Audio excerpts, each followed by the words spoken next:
Ladies and gentlemen, welcome to The Forge. Whether you're sitting at your desk, driving to work, or you're in some other far off corner of the old world, this is SquareHammer. All right. Let's all take a moment of silence for the last couple of years. Respect all of the armies. Respect all the memories. Okay, that moment's up. So, if nobody out there has seen the news on Warhammer Community, there was a little bit, GW put out that little teaser yesterday about some square bases. There was a lot of talk about what it could be. Then a couple of hours ago, there was a video that Warhammer TV put out, kind of brought some more things to light. There was some more speculation. And now we get this. So, does one of you want to break the news to anybody who hasn't heard yet? David, go. Sure. Well, anybody who hasn't seen this news, I'd love to know where you've been. It's incredible. We've been hoping and praying for this for such a long time now, and our prayers have been answered. If you head over to the warhammercommunity.com webpage, you'll be able to see this for yourself. But guess what? It's back. That's right. Warhammer Fantasy is back. They are bringing back the old world. Everyone needs to get real excited real quick because this is big news, and I, for one, cannot wait. What do you reckon, boys? I am ecstatic. It is literally like 12 minutes past 2 in the morning in Australia where I am, and I am not tired. I am buzzing so bad. Love. I mean, how could you not be excited for something like this? We've been waiting for how many years? 5, 6, 7 years for anything Warhammer Fantasy if it ever comes back. And GW leads us in with this teaser video. Well, first they post that meme with the square, and then they do another video, what was it, earlier this morning? And it's saying, oh, and Age of Sigmar, no, 30K is like the time of legends, and, it has a great backstory, et cetera, and a good game. What if Age of Sigmar had the same thing? And they turn and look at the camera. Holy crap. So that leads you to believe, and then they post this article. Man, I'm hyped. Hyped. I'll be honest with you, the last 12, 18 hours have been so intense. Like, my Facebook has just been exploding with just fantasy fans just messaging me like, oh, what do you think it's going to be? What do you think they're going to do? Is it coming back? And I was all aboard the hype train. I was convinced, absolutely convinced it was coming back, and, had a little faith, and here we are. Prayers have been answered, like I said. Man, I'm almost lost for words, to be honest. This is just, it's for people, who never gave up on the game, carried on playing just because we love it. This is one heck of an early Christmas. Yeah, nobody likes being wrong, right? If you listened to Blue and I kind of banter on yesterday, I'm pretty sure I made the statement that there was a 0.00001% chance that there would be a reboot of Fantasy. And man, am I so glad that I was completely wrong. Holy crap. I can't believe we're this fortunate, We've been wanting this for a while. I hope the game is fantastic, and I hope it has a good following. But I think we were talking pre-recording, not only like what David just mentioned about thanking the people who did Ninth Age and thanking the people who did all that stuff to keep. I mean, GW saw that. They saw the following that those games were having, and they wanted to capitalize. But what's going to happen to those games once this game comes out? Interesting. That will be an interesting point. I don't think they themselves need to worry too much, because I think what's going to happen is people are either going to just play both, or they're still going to play those other games at events, tournaments, whatever, especially things like Ninth Age, which is designed for competitive play. But I think you'll find more people come back to the old world for those more fun, casual sort of games where it's about how good do the armies look. It's about, reenacting fluffy battles, that sort of thing. Like, that's the reason fantasy survived. It was the strength of its backstory and its lore. It was never the rules. The rules have changed drastically over the editions. It's always been about the old world. So, Games Workshop, they're not stupid. Like, they know they had a really powerful backstory, intellectual property. Like, look at the video games that get made on the back of the old world. They're all fantastic, and it's all that people want to do is make games about the old world, not Age of Sigmar. So, they knew they had a good thing going. What's crazy to me is the power vacuum after Fantasy ended. The power vacuum of rank and file miniatures was insane. Just everything. Everyone was like, man, let's jump into this. GW was out, which is like the biggest freaking miniature company in the world, effectively, and everyone was like, man, let's get a part of that market share. So absolutely. So you're right. So now that GW is going to re-release Warhammer Fantasy: The Old World and on Squares based on their meme. It'll just splinter up the people that currently had power. It's like GW is taking some of that power back. So I'm looking forward to at least seeing what they do with it here to come. I'm going to speculate a little bit, and obviously I'm going to stay hype about it. But I'm just excited. What about you, Renee? Give me something. I think you know what? This is dead set serious. Like, I had a bit of a mini breakdown when Fantasy finished. Any people that have read my blog understand why, they know all about it. I think that all the listeners that know me from different podcasts and stuff, I think the most impactful thing I can say right now is that I am lost for words. That's it, man. You're quiet. And that's unusual. That's true. That's very true. Which, that shows how big of a deal this is. Exactly. Like, I mean, I'm all over Facebook constantly with the memes. I'm always like, I'm just like, crap posting everywhere, like all the time. I've always got something to say. But right now, man, I got tears streaming down my cheeks, and it's just insane, man. It's amazing. It's what we've waited. Well, we weren't even waiting for it. We didn't even think it was possible. We didn't think this was going to happen.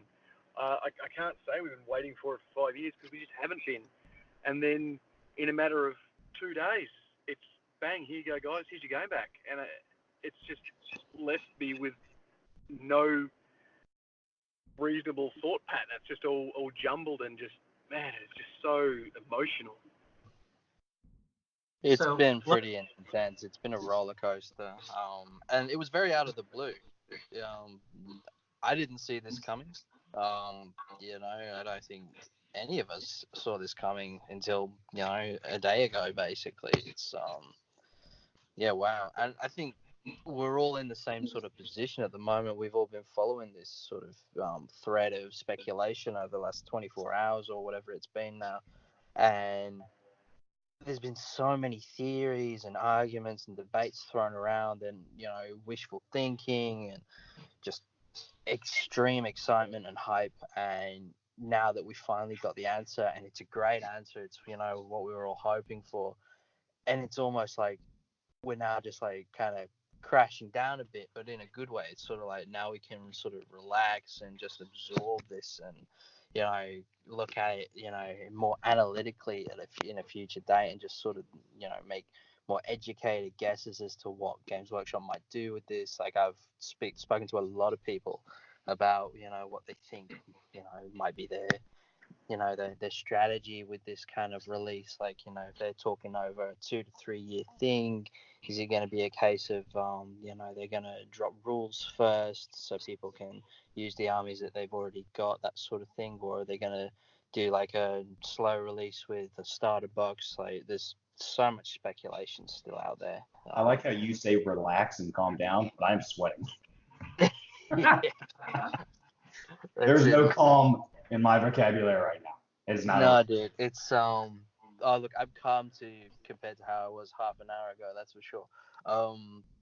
Yes, that makes sense. Wow. It's and shout out to Games Workshop, for actually listening, because we all gripe about them at times in terms of their business models, and obviously that we're not privy to that. We don't understand the inner workings of why and how they do stuff. But it's good to see that there's a bit of community engagement, which is fantastic. Just to see that they're listening to what people actually want. So I welcome it. I'm so excited. Yeah.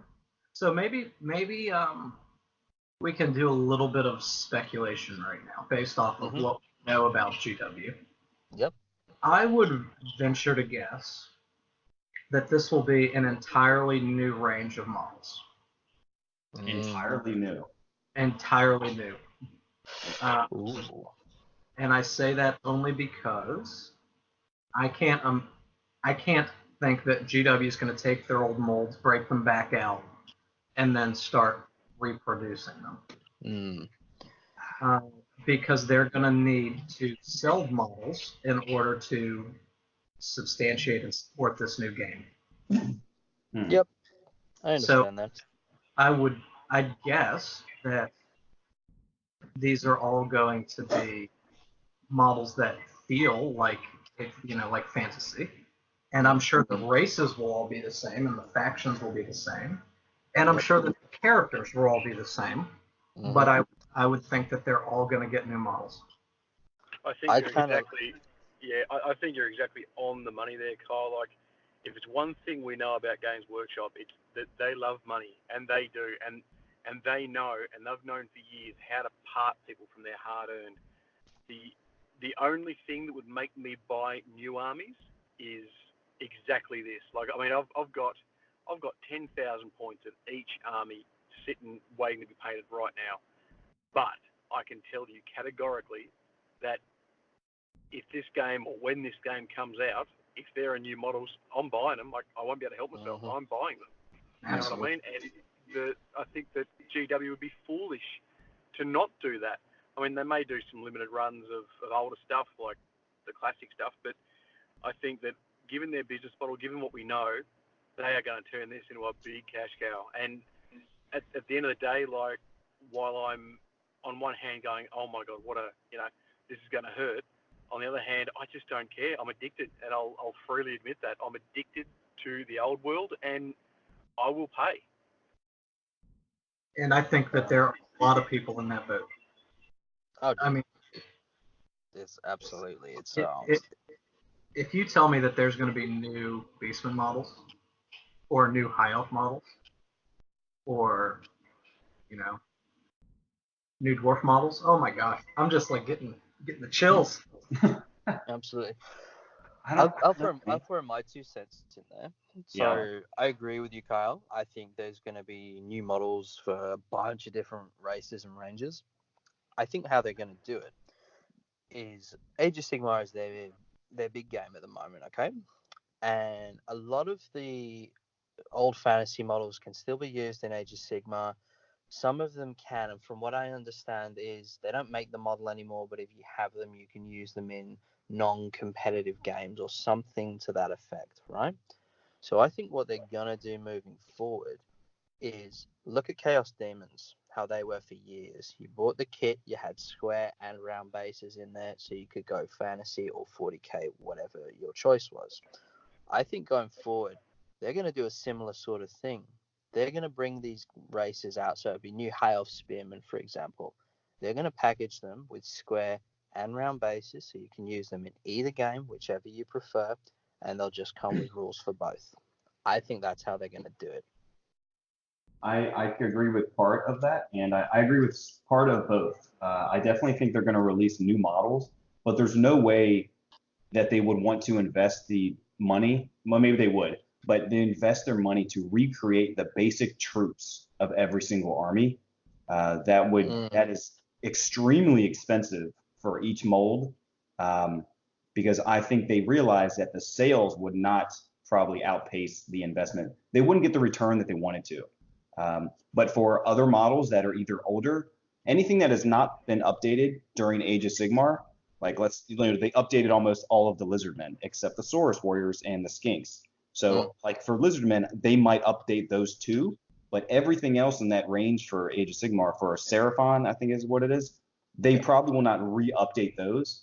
And so I agree with Kyle in some instance, but then with David, I also agree with you. For like the new Troglodyte or whatever, they will put a square base in that kit now.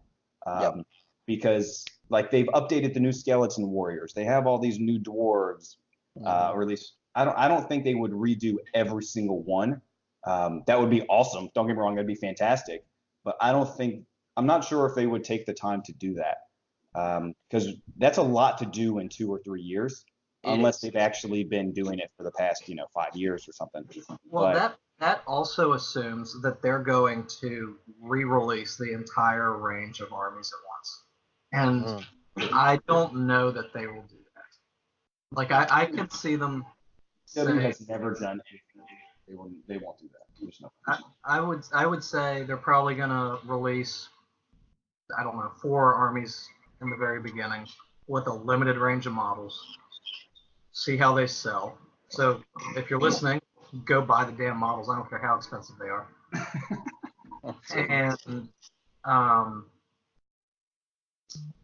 And then they will roll out new armies with an extended model range, and then build on the original range from the initial 4 or 5 that they released. Like I could see them releasing an elf, dwarfs, an undead faction, a human faction, and an orc faction. And chaos. Chaos. Oh yeah, okay. Or would they wait on chaos a little bit later, because chaos obviously didn't instantly start invading, it was a part of it when Lizardmen were around, like way back, but I don't think they would do that. Okay, I could see that. So you're saying dwarves, elves, humans, and orcs? And undead. And vampires. Okay. I don't think they could do all at the same time, or at least it's kind of like what they do for 40K and Age of Sigmar. They release 5 models at a time, one from each army, and then they build upon that. Which obviously the first thing will probably be a new box set.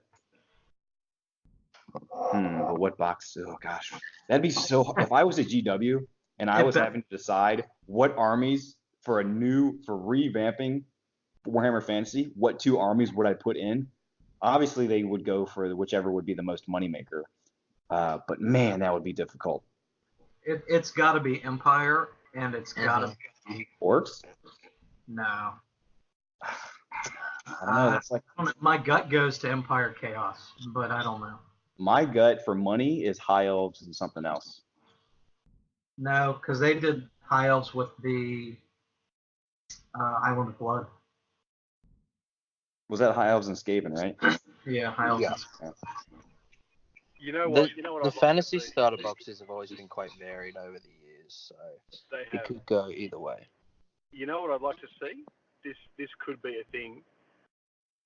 If they have any kind of poetic justice at all, I would like to see a combined box set of humans and dwarves versus orcs, as in the Black Fire Path. I think that would be awesome. That would be cool. That would be cool. That's a good idea. This is an interesting thing. I can't, yeah.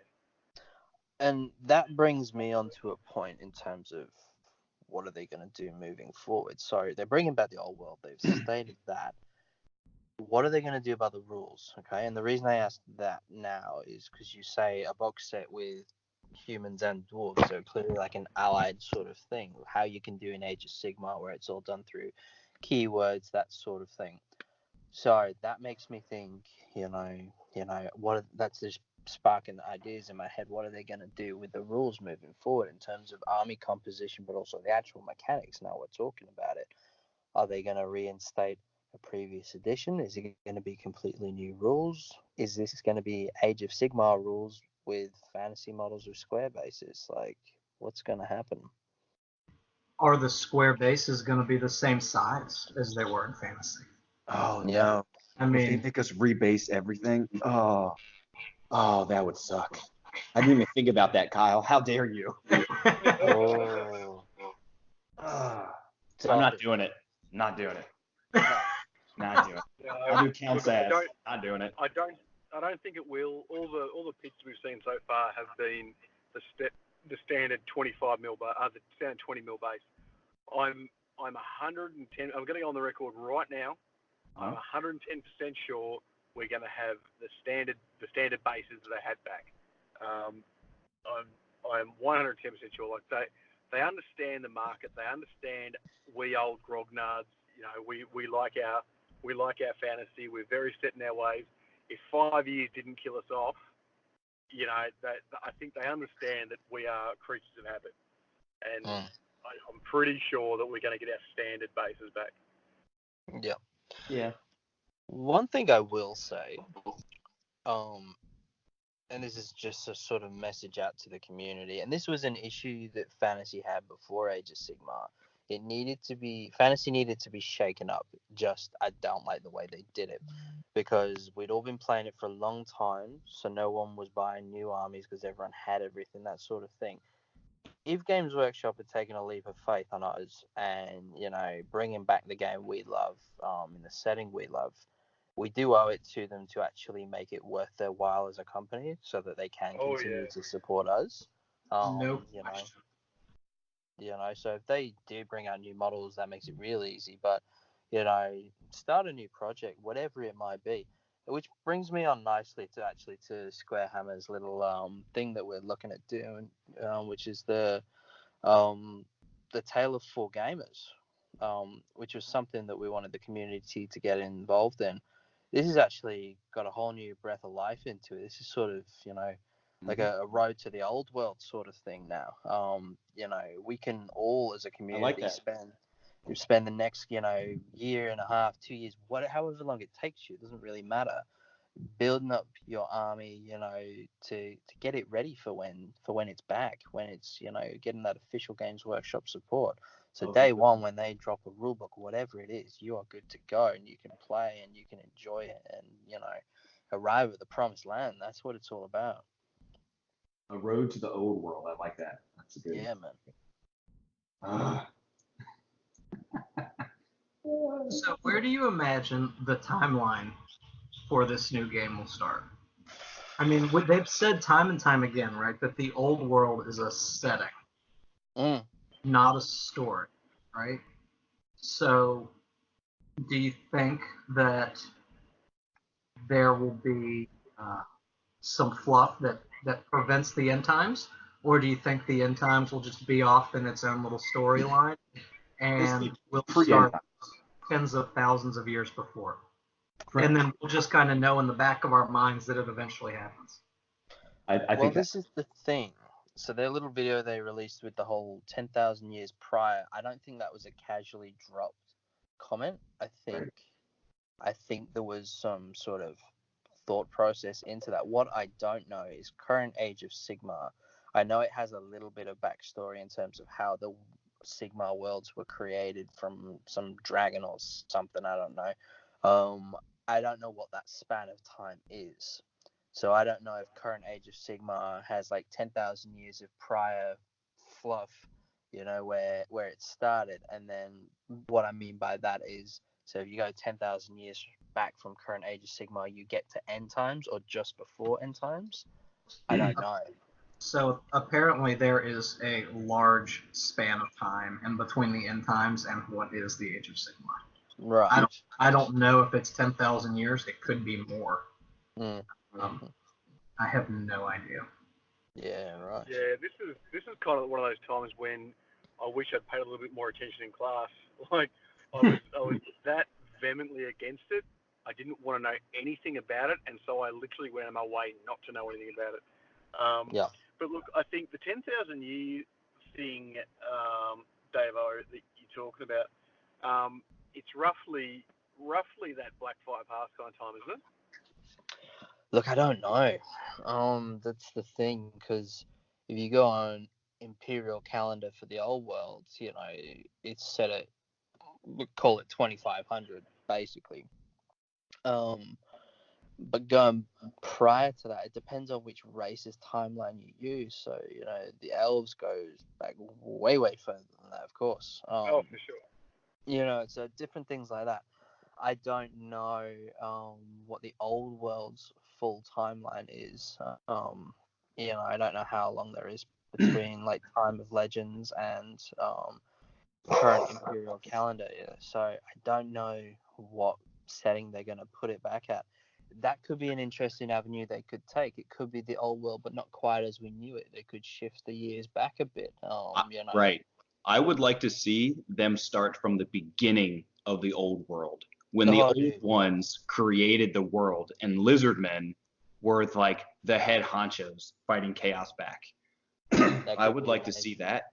And then maybe not that far back, but obviously with the elves and the ogres, I would like to see that as the first rendition, because that leaves GW a huge span of time to start developing more fluff and more models. Because if you're starting that, let's say 100,000 years in the past, that leaves you ample opportunities for all sorts of expansion and all different avenues of rules, backstory, everything. Because they've never, I would just love to read that kind of lore. I want to hear about the old ones. What if the old ones are still alive? Not just that, but I'm starting to think, guys, if they push it back far enough, we could have flesh and blood Nekaharans. I know we talked about this off the episode, but I'll bring it up now that we're opening that can of worms. I honestly thought that's how they were going to go with this announcement, with the whole using phrases like Time of Legends, that sort of thing. Yeah. I'll be honest, I have my heart set on that. It's something I've been like talking about, to Renee previously, in terms of, if Games Workshop aren't going to do it, we should do it. Like, we should do like a fan-made Time of Legends expansion for fantasy or something along those lines. And then I heard that video and I was like, oh, are they seriously? Are they going to do it? And I nearly exploded. I mean, and that would have been awesome, but having fantasy back in any sense is fantastic. In terms of Time of Legends, I don't know the actual span of years between those events, because they're actually set over a very different timeline. The Time of Legends, like, it basically starts with the Sundering, but they're all sort of slightly interlinked a little bit. So basically, if you were to read the main three branches of novels, you'd read the elf ones first, then you'd read the Nehakaran ones, and then you'd read the Sigma ones. That's sort of like the order it goes in. And there's little like Easter eggs in the books that link them all together.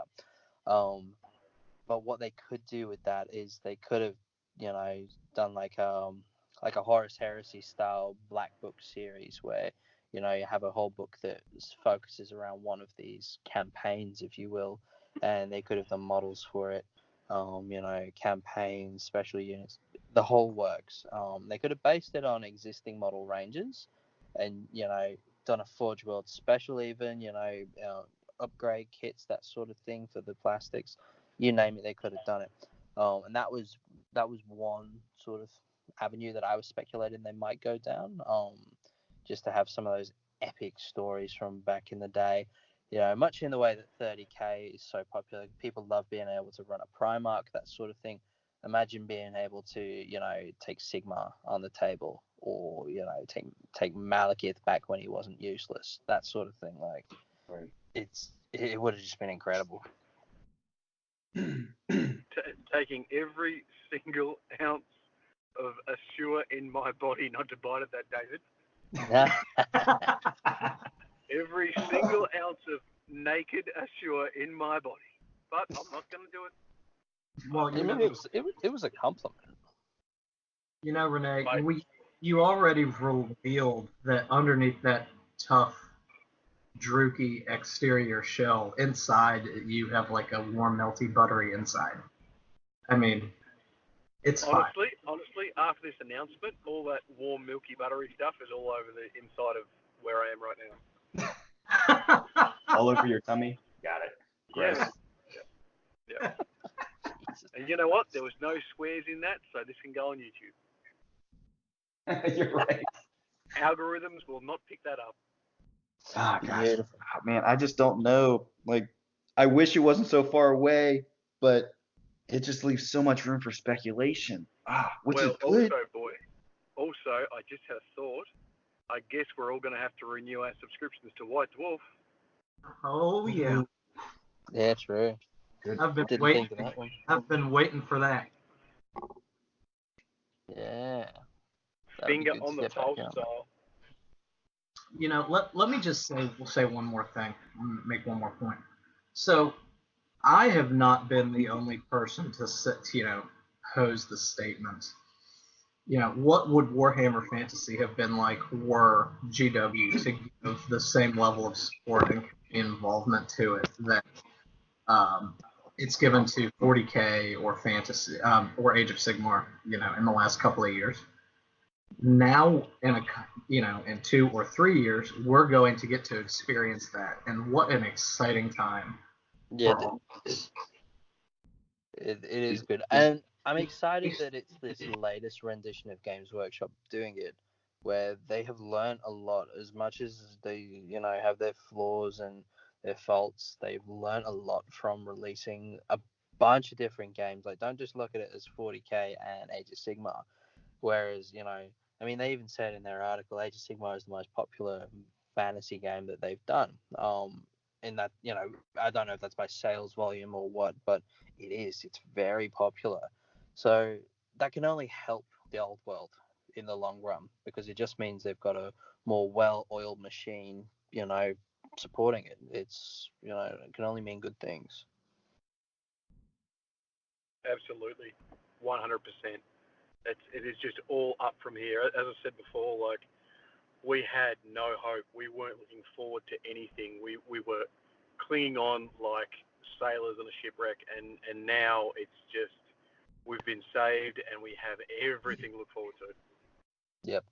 So all fantasy players were on that desert island, burning fires and putting SOS on the beach, and GW flies over with their airplane, and they're like, "Oh, look at that little community down there. Well, let's leave them for 5 years." They come back, they see the community is like sprawling, and they've grown, and they've built shelters, and they have farming, and they're like, we're gonna take over that community, and let's take them back. Let's give them a raft, square raft. Or a little raft hold together with duct tape. Or as I like to think of it, GW flies over in their plane and goes, "Oh, look at that little community. They've still got money." They still have something to give. More tears. That's it. Yes, let me bathe in your salty, salty tears. Yes, that was the pilot of the plane. All right. So let's fast forward 2-3 years. Oh crap. Okay. When this actually happens. And let's also add in the assumption that all of the factions that were in the game when End Times happened are included in this reboot. Okay. So let's go around the table. Renee, what's the first army that you pick up? Oh, God. That's hard. With new miniatures, right? Yeah. Oh, yeah. Completely new mini range. It's a whole new mini range for every single army. Yes. So that doesn't include my current Boastful 10K that I have to paint? That's correct. In that case, You're so predictable. My first army is going to be a Druchii army. Yeah, I guess that's fair. What about you, GTA? It just depends how old world they go. If we're gonna get a little bit of love for everything, I'm gonna put just a single word out there that's just gonna mess with you all right now. Kislev. Yes. Oh yes. Imagine. Like, would they do new Kislev? Would they do Talea? Would they? Who knows, man? All those little, like, the border princes? I mean, that's pretty much Empire. But... I mean, look at the map that they posted up, right? Oh yeah. It's got Talea smack bang in the middle of it. Oh yeah, right. Well, I mean, that's the old map. So. Yep. You know what I'm saying? But things like Kislev that have had models, had rules, had love in the past, that I think there's more of a chance of them actually doing. So True. who knows? So if I had to choose, Now it's your turn. it would 100% be, and they re-released everything new. Mm. It would be Wood Elves. Nice. Wood Elves were my bread and butter. They were my favorite army back in the day. Yep. Their lore was incredible. Just stay out the forest. If you come in, you're dead. Just reading pretty about much. how you got to think, for me, the forest was like Mother Nature alive, right? So it is the world alive.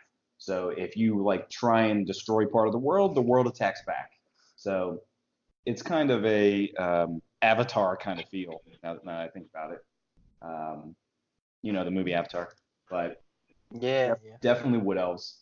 I just loved Weight Watchers. Man, those guys were sick. They were just the best sniper archer in the world. So Yeah, man, they're I awesome. just like that.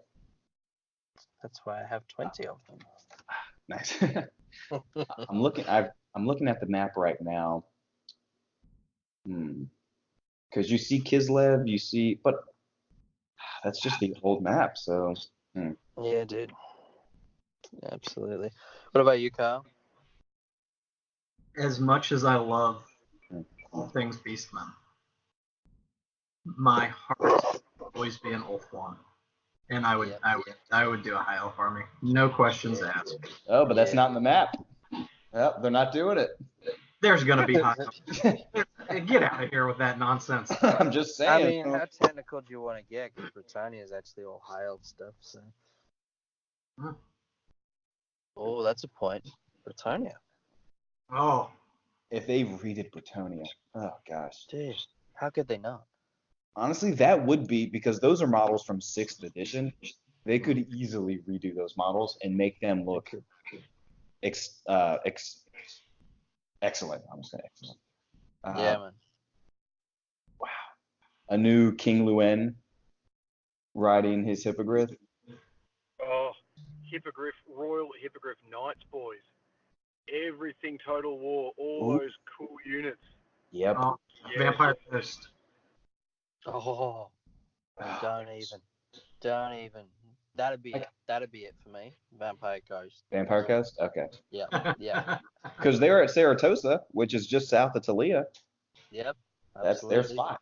That's their hold. Gonna make so many peg legs out of balsa wood. What about Chaos Dwarves? Yeah. They'd have to top the Forge World models. Yeah, true that. That's a pretty good range. And that comes back to what we were saying before about, I probably agree with the statement. I don't think anyone's going to get an entirely new range. Mm-hmm. They'll just get updates for the older stuff, because a lot of them got new model kits in 8th edition. There's not many armies that didn't, but some stuff does need updating, like your basic dwarf warriors, your high elf spearmen. Like, I think there's high elf spearmen from like 92 or something crazy. Like, but those models are not in Age of Sigmar.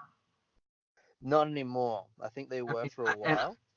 And I just can't see Games Workshop saying, yeah, we're gonna reboot we're gonna bust out the 30-year-old molds, and we're gonna redo this game in old models. I mean, I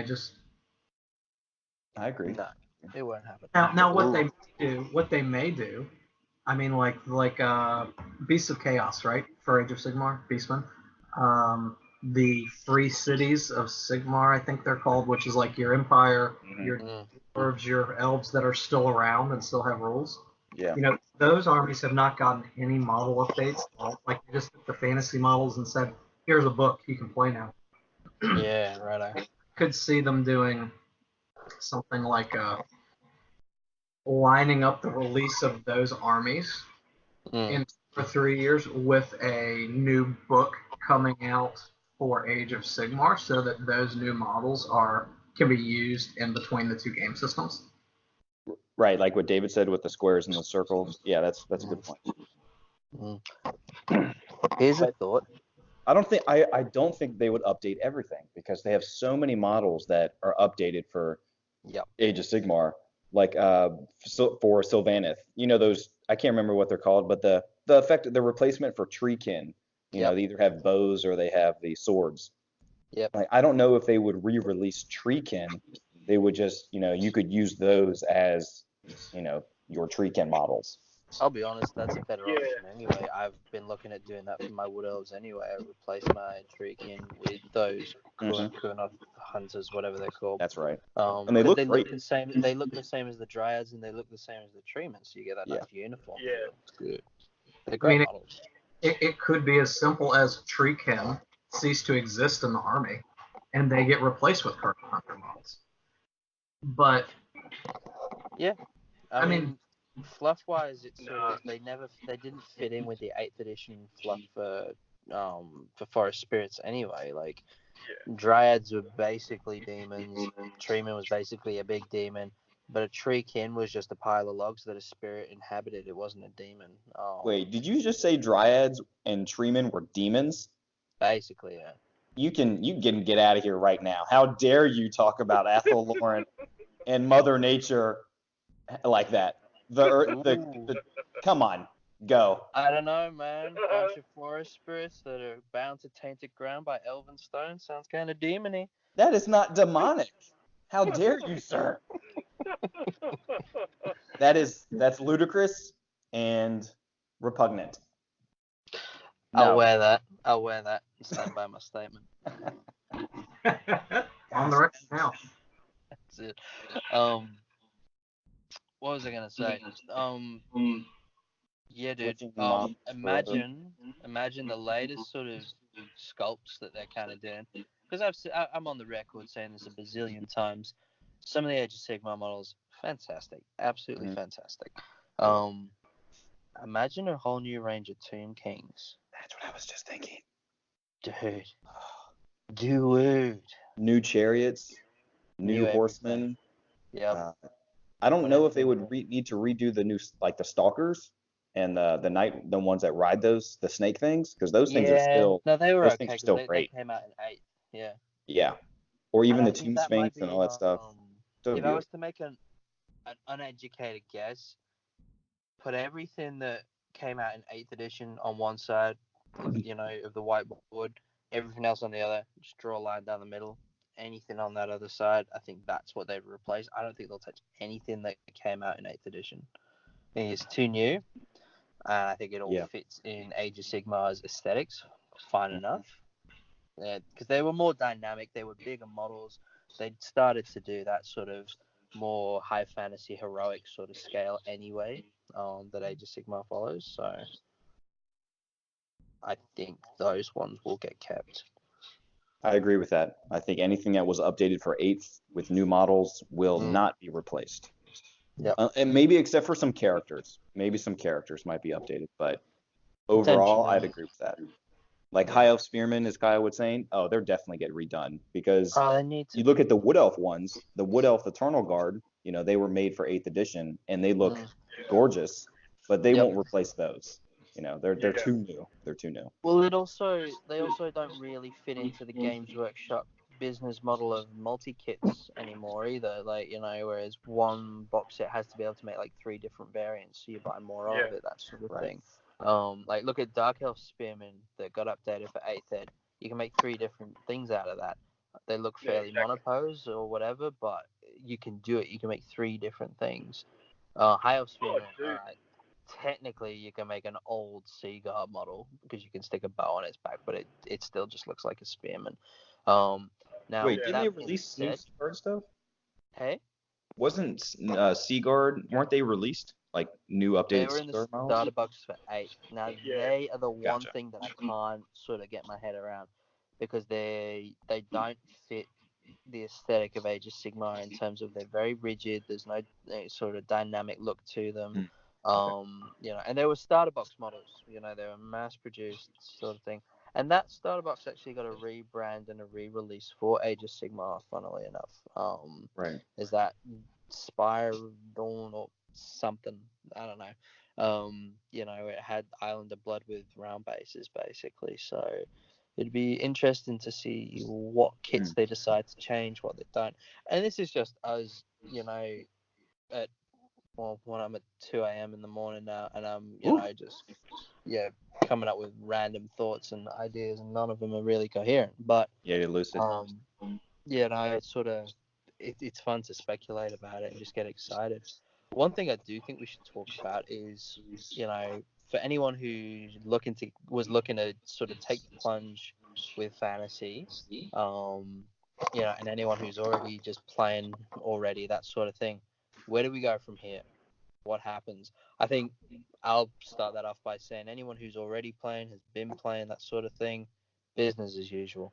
Carry on playing, carry on loving it, carry on talking about it, recording your battle reports, doing your podcast, the whole shebang, crack on. Nothing needs to change there. I think anyone who's new, get it now is actually an even better time to get into it. I can't, and I'm also excited to be able to show people up who call it a dead game, that sort of thing. Yes. I'm gonna absolutely throw this article in their face. But anyone who's new, find your communities, because there's pockets of us everywhere, man. There's heaps of us. People are going to be so excited to get new people into this game at the moment. So now's actually a great time to get in on it. What I want to see is everyone making a big sort of push to get their armies looking good, everything painted, get nice tables ready, so when they do drop this, whatever function it is, be it new rules, doesn't matter, we're good to go. So we're suggesting that if I'm suggesting that if people are going to buy and start playing the game, if you're going to buy into it and you never played before, make sure to buy stuff that was updated during 8th edition, so you won't have to rebuy stuff. We don't want people spending thousands and thousands of dollars. Make sure to buy stuff that was 8th edition. Kyle and I, we're in Richmond, Virginia, and we would love to hold demos for 8th edition or whatever people want to play. I'm curious if the rule set for this would mimic closer to Age of Sigmar, meaning there's no more weapon skill. There's no more ballistic skill. Comparing those, you just roll and it says on your chart, on your statistics sheet, what you roll to hit. But I would definitely focus on the newer stuff that was updated for 8th edition if you're going to start buying things. Yep, I agree. And that's an interesting point, because something I was looking at doing was making a dwarf army completely out of the latest plastics. No dwarf warriors, no thunderers, none of that rubbish. Only the latest 8th edition plastics, because you can do it with dwarves quite nicely. I might do that as like a little sort of project blog type thing for people to follow, just to see sort of how easy it is, because it's not difficult. It's really not. To sort of avoid those older models, you can make it competitive but also a fun army out of just using the latest stuff. Some armies you will struggle with it more in terms of covering your core choices, that sort of thing, but interesting about what you just said, Blue, about going to like a flat to hit sort of thing rather than charts, that kind of thing. I don't think they're going to do that, but what I do think what I think we might see is a shift from a big rulebook to a more, most of your rules are contained on your unit entry, not in one central rulebook. So the core rules, I think, will be streamlined quite a lot, and then they will sort of add a bit more of a rules sort of section to unit entries, that sort of thing. You think they're going to put the unit rules in the core rulebook? No. What I mean is you'll have like an army book, and each of the units in there's got quite a lot of specific rules on that thing, but the core mechanics they'll streamline quite a lot. Yeah. Okay, so to mimic probably like 40K and stuff. Okay. Yeah, that more of that sort of thing. Right. It kind of comes back to what we were saying before about us grognards being set in our ways. I don't think they'll change it up too much. No. I don't think that we'll have that kind of Age of Sigmar / 40K simplified stat kind of thing. The big draw of Warhammer for everyone was always the rank and flank, and the memorizing your to hit, your to wound, all that kind of stuff. I don't see them straying too far from that. I think what we're going to end up seeing, I reckon what we're going to end up seeing is a 9th edition. because the thing is, if we got there, and I mean, I know that a lot of guys down here, if they tried to push the Age of Sigmar style, like flash To cards hit, to on, wound, stuff like that. yeah, like I just don't see that happening. I think the fact is, like, we all stayed playing a game that they thought was too convoluted, and it's what we want, it's what we're after, and I reckon they'll stick to that. Okay. Here's the thing, though, right? So, 40k and 30k, right? They have different sets of rules now. They didn't always. When 30k first came out, it used the same rule set. It was actually considered an expansion of 40k. Okay. So, what if what they're looking at is making Age of Sigmar rules, but adapting it for a little bit of a tweak for rank and flank formations, but just setting it in the old world? So we as ourselves as a sort of community need to ask ourselves, what are we actually looking for going forward? Because it's not a fractured community in the sense of, like we're not all playing games in the old world, but a lot of us are playing different editions. There's a lot of 6th ed, a lot of 8th ed, a bit of 7th, a lot of people playing 4th and before that. So going forward, they're bringing back the old world. They didn't mention anything about rules, okay? They didn't say what edition it's going to be, if it's going to be a new edition or just a revamp of one of the previous ones, all right? What we all sort of need to wrap our head around is it might not be the edition that we play currently. It might be a previous edition. It might be something completely different. It might be Age of Sigmar rules with, high elves and wood elves. We just don't know until we get there. What we need to ask ourselves is, what is it do we want it to be, and what are we going to do if it's not? Yeah. If it's not, I think people might revert back to the Ninth Age, Warhammer Armies project in 8th edition. But all I know is, as they mentioned in the article, that Age of Sigmar is their biggest selling fantasy game ever, right? So I don't know. So they know that there is a huge following behind that. Even though I think most Age of Sigmar players were mostly 40k players that didn't like fantasy rules, and they wanted to then play fantasy because they like the models and the lore. But I agree with you, Renee, in the fact that what we wanted as fantasy players was back to the rank and file and attacking and hitting and all that. We wanted the more complex rule mechanics. Fantasy, 6th, 7th, 8th, further back, is a harder game than current Age of Sigmar and current 40k to recognize and to really master. And that's what I loved about the game. I love that it's a struggle to learn all the, exactly. It's a struggle. So, but that's what I liked. I liked that challenge, and I don't want them to go, but I don't know if it's that big a deal to me if it just changes from, my character hits on a 3+ now instead of my comparing against your comparing for weapon skill. I love it in 8th edition because it just fluff-wise make me think of how much more skilled my fighter is than your fighter, which is what I love about it. But in terms of GW, I'm trying to think like as GW would, they know that Age of Sigmar was the big pool. So they want as many people to buy into this as possible. So even though the fantasy community wants it to be super complicated, I don't know if they would fulfill that desire only because GW wants more sales. So I'm not sure. I'm hopeful. I'm hopeful. I think, I hear what you're saying, but I also think that GW is looking at Kings of War, they're looking at the Ninth Age, they're looking at that kind of shit and going, wow, these guys, they're a big community and we want a piece of that pie. They're not going to get that community by putting Age of Sigmar rules on square bases. I agree. No. I agree. But I don't think it'll be just like that. I think they will keep the rank and file as fantasy did, and they will take wheeling and they will do all of that. But I don't know if they will take the same stat line. They might throw in the Age of Sigmar stat line, but fantasy mechanics for moving. Yeah. It'll be interesting. I don't know. It'll be interesting.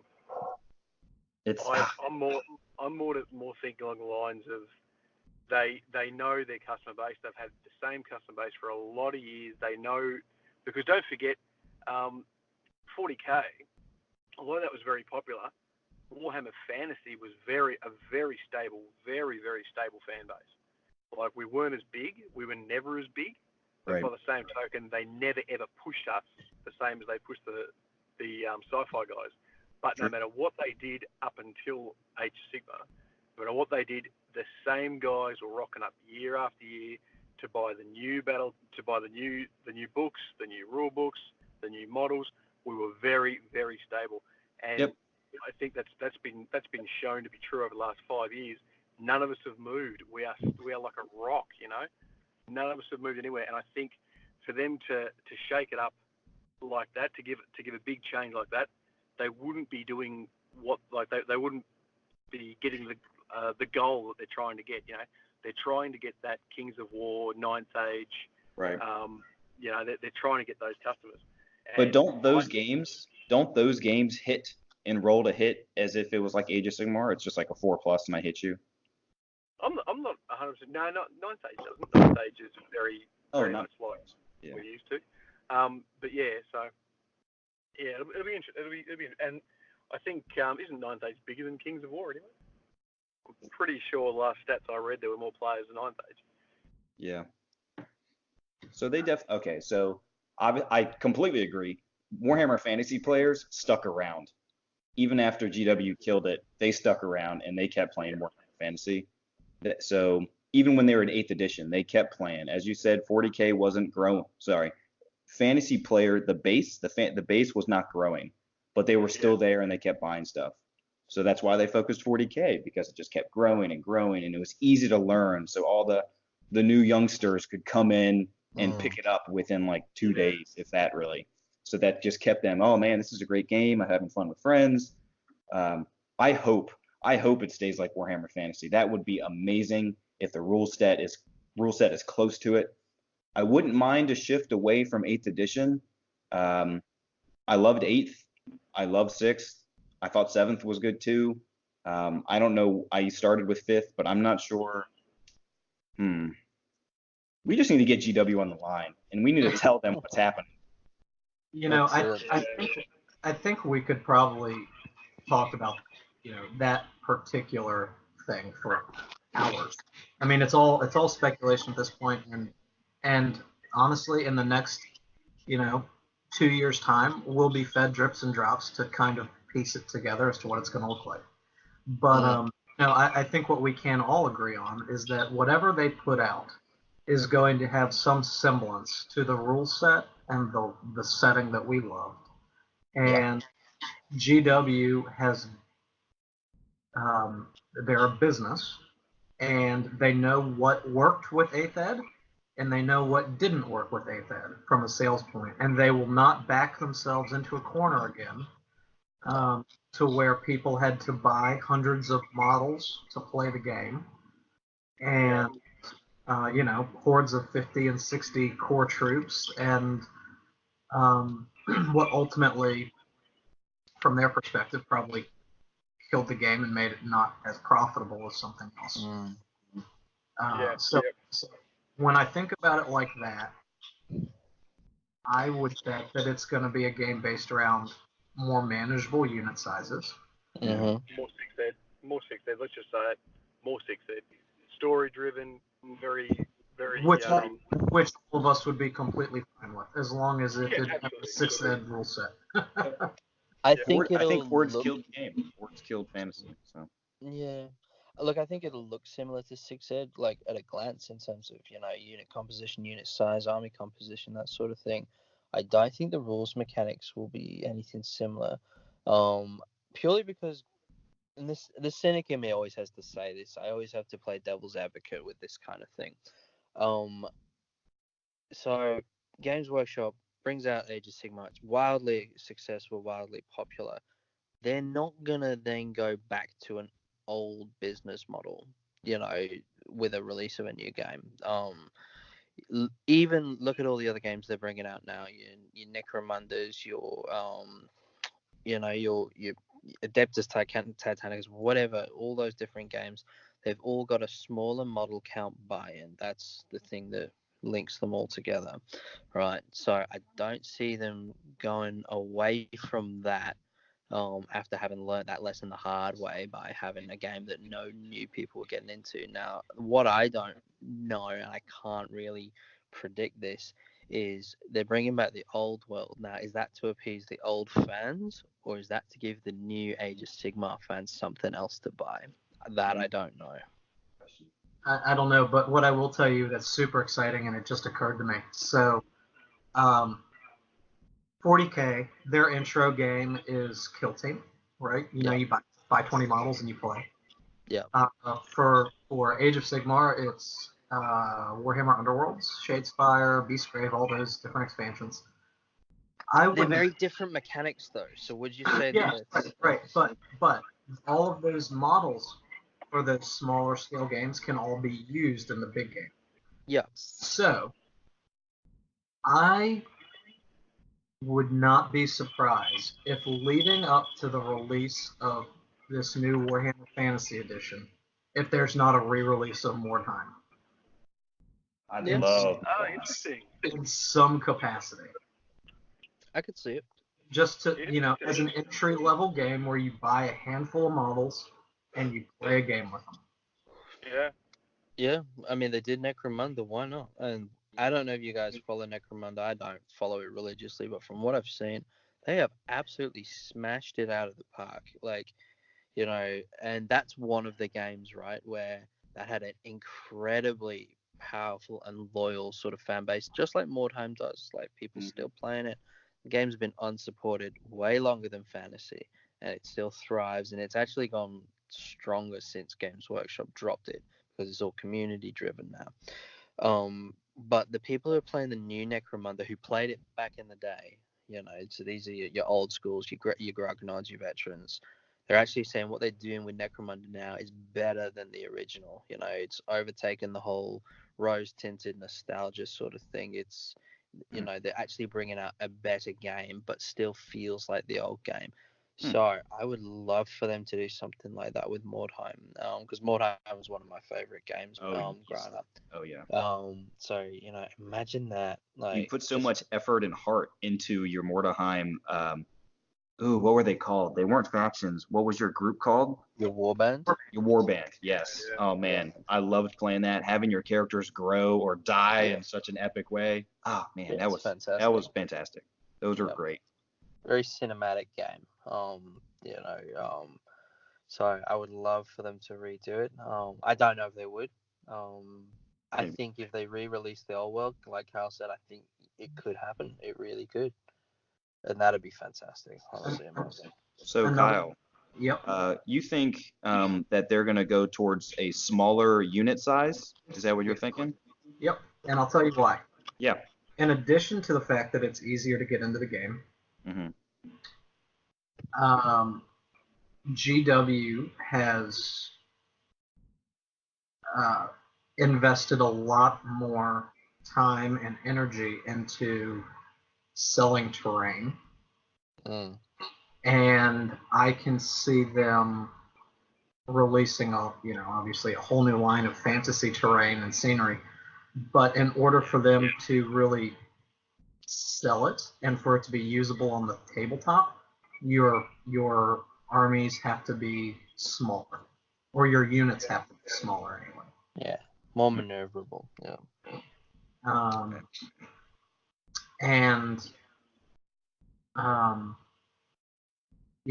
As cool as it is to see a horde of spearmen or a horde of executioners in Renee's case,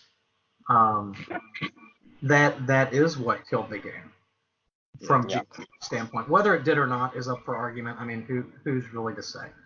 But if GW's mindset is that the entry level to the game was too high, and that created a barrier of entry to new players, they will not make that mistake again. I agree. Yeah. They will not. Not after letting this sit on the shelves for 5 years and now investing all of this time and manpower into recreating it.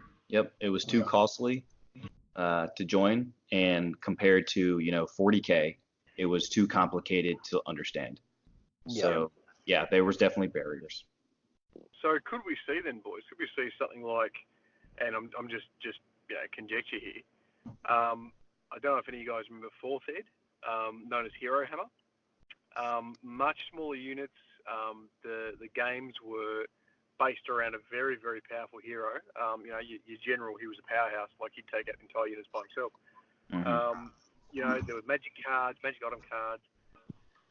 What do you reckon? Do you reckon they could be going right back to early 90s? No.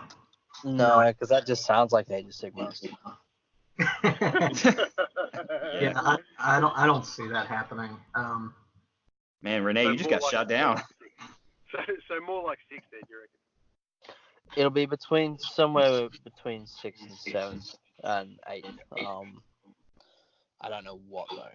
I'd like to see a little bit of 6 with like a max unit size, because then you couldn't go horde crazy and go 100 rats or 50 spearmen or 40 I'll be great swords. dead honest with you boys. I think the rules are gonna look closer to Age of Sigmar than they are gonna look closer to 8. That's just my speculation. The more I think about it, in the same way that Age of Sigmar, so your things like a horde bonus, it exists in Age of Sigmar. It's just done in a different way. So in 8th edition, you go 10 wide, 4 deep, and you've all got spears. You all get to attack. Wonderful. In Age of Sigmar, the bigger the unit is, the more bonuses you get, and the bonuses are all over the shop. It could be anything. It could be +1 to hit. It could be rerolls on armor save. I don't bloody know. It's a complete mixture. I think they might go that way. So to represent bonuses for having a strength in numbers sort of thing. But I don't think, and that way you don't have the issue with, the unit's too small, it's ineffective, but you don't get penalized either by, it being too big. So, I think that might be something they'll look at, but I don't know. I could see that too. Because the bigger the unit, the more models they sell, the more money they get. So that makes sense. Yep, absolutely. And you have to remember as well, the pricing structure has changed for a lot of these box sets as well. I don't know how much the average Age of Sigmar army is to buy, like off the shelf, for a new person or whatever. Fantasies was always a more expensive game because you needed more models, but the models were cheaper. Like you could buy 10 Eternal Guard and it cost, over here it was like 45 Australian or something like that. It was like $35. Yeah, that's right. And that was for your 10 models. And there was some, nice extra details, and you could make it into Wildwood Rangers if you wanted instead of Eternal Guard. Whereas now you're looking more like $70 for a 10-man kit over here, of whatever, Here it's still the same. Yeah, like don't get me wrong, some of these kits are bigger, beefier, Stormcastier, whatever it is, I don't know. But it's definitely, if you're still needing that same volume of models, you probably end up spending more for Age of Sigmar, I think. But I don't know enough about the average game size of Age of Sigmar to really say. Is anyone else happy that this game hopefully won't include Sigmarines? Yes. No, yes, it will not. It will not. I'm very happy to not see those. Mm-hmm. Just saying. I want to throw that out there. In fact, on that topic of Sigmarines, with my boastful comments online about what I would do were this to come to fruition, one of those things was to burn a box of Sigmarines with a certain appendage of mine. So I've got to make that video. It will not be YouTube friendly. Probably going to be uploaded via Dropbox to Facebook. So if you guys want to see that and see possibly third-degree burns to an appendage, stay tuned. That will not be SquareHammer sanctioned, by the way. No, do not condone burning. Don't try this at home, kids. An independent production by Renee Burke. Let's see. We speculated about what GW would do, what rule set, models being created. Oh, man. Bit of big talk.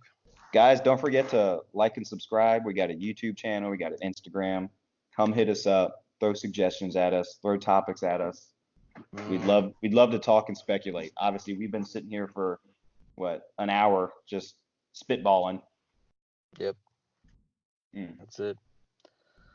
That being said, in the next couple of years, SquareHammer is going to continue to record 8th Ed Warhammer Fantasy Battle Reports. Yes. That's it. And produce Warhammer Fantasy content until such time comes that this new stuff releases. So, I guess. Having said that, we will be 100% on the pulse. We'll be talking to Games Workshop employees. We'll be interviewing people. We'll be, we are going to be on this, guys. This is going to be some extremely spicy meatballs that we're going to be throwing your way. So make sure, as Blue said, like and subscribe, because chances are you'll hear it here. If not first, then pretty quick. Yeah. Yeah, mate. I want another talk with Matt Ward, so then you can talk to him about speculating what this means. Because even though he's not a part of GW anymore, he still has those connections. They've been talking to him about maybe they might even bring him back on to help write the lore again. Who knows? Yeah. Maybe they already have. Bum bum bum. Bum, bum, bum.